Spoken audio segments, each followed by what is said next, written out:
அனைவருக்கும் அன்பான வணக்கங்கள்.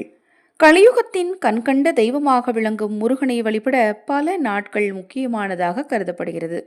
சஷ்டி, கிருத்திகை, விசாகம், செவ்வாய்க்கிழமை என இன்னும் பல முருகனுக்குரிய நாட்களை பற்றி நாம் அனைவரும் அறிந்திருப்போம். நமது வாழ்வின் பல அம்சங்களில் நமக்கு வேண்டியதை பெற முருகனுக்கு விரதம் இருப்போம். ஆனால் இந்த நாட்களில்தான் அவரை வணங்க வேண்டும் என்பதில்லை.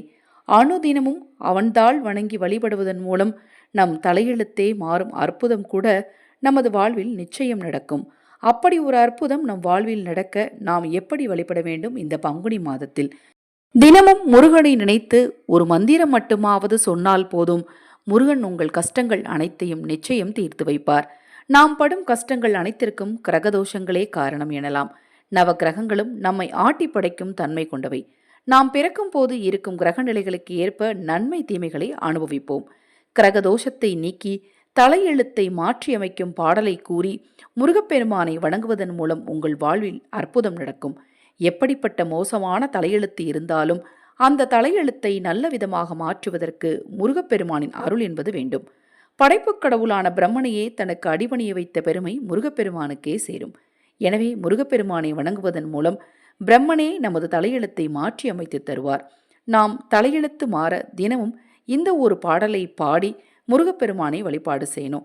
இந்த பாடல் அருணகிரிநாதர் பாடிய கந்தர் அலங்காரம் என்னும் 108 பாடல்களில் ஒரு முக்கியமான பாடலாக திகழுது.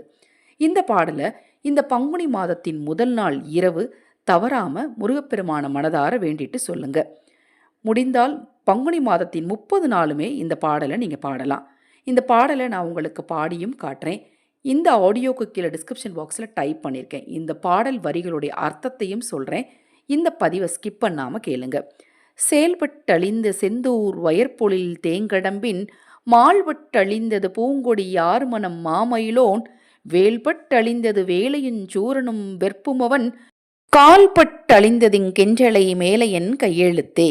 இந்த பாடலின் பொருள் பார்த்தீங்கன்னா, சேல் எனும் மீன்கள் குதித்து திரிவதனால் திருச்செந்தூரில் உள்ள வயல்கள் அழிந்து போயின.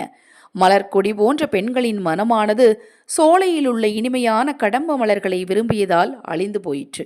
பெருமை தங்கிய மயில் வாகனத்தையுடைய திரு முருகப்பெருமானது வேலாயுதம் பட்டதால் கடலும் சூரபத்மனும் கிரௌஞ்ச மலையும் அழிந்து போயின. இவ்வுலகில் கந்தவேலின் திருவடிகள் அடியேனின் தலைமீது பட்டதால் பிரம்மதேவனால் எழுதப்பட்டிருந்த விதி என்னும் கையெழுத்தும் அழிந்து போயிற்று. பிரம்மதேவன் என் தலையெழுத்தை எப்படி எழுதியிருந்தாலும் இந்த குறிப்பிட்ட விஷயத்தில் கொடுப்பினை எனக்கு இல்லவே இல்லை என தலையில் எழுதியிருந்தாலும் தற்போது உன்னையே சரணம் என பற்றிவிட்டேன் முருகா. உன்னை தவிர என்னை காப்பாற்ற, என் பிரச்சனையை தீர்க்க எனக்கு யாரும் இல்லை. உன்னை தவிர யாரிடமும் சென்று கேட்பதாக இல்லை. இதை கண்டிப்பாக எனக்கு தா முருகா.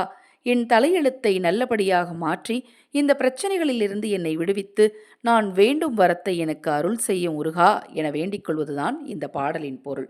இந்த பாடலை நீங்கள் சொல்லும்போது உங்களுக்கு இருக்கக்கூடிய பிரச்சனைகளும் நிச்சயமாக தீரும். பக்தியுடன் மனமுருக முருகனை வேண்டி இந்த பாடலை இந்த பங்குனி மாதத்தில் முருகப்பெருமானுக்குரிய இந்த பங்குனி மாதத்தில் நீங்கள் பாடினீங்க அப்படின்னா உங்கள் தலையெழுத்தை நிச்சயமாக மாறும். உங்களுக்கு இருக்கக்கூடிய இப்பேற்பட்ட தோஷமும் நிச்சயமாக நீங்கும். இது போன்ற எண்ணற்ற தகவல்களை தெரிந்து கொள்ள நமது சேனலை சப்ஸ்கிரைப் பண்ணிக்கோங்க.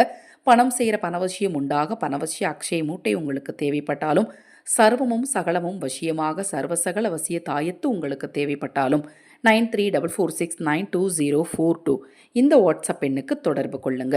தொடர்ந்து நம்ம சேனலை பாருங்க. இன்னும் எண்ணற்ற பதிவுகள் தொடர்ந்து வர காத்திருக்கு. முருகப்பெருமானின் அருளாலும் மகா பெரியவாவின் அருளாலும் உங்களுக்கும் உங்கள் குடும்பத்தாருக்கும் நல்லதே நடக்கட்டும். ஹரஹர சங்கர ஜெய ஜெயசங்கர, ஹரஹர சங்கர ஜெய ஜெயசங்கர. மகா பெரியவா திருவடிப்பாதம் சரணம் சரணம். நல்லதே நடக்கட்டும்.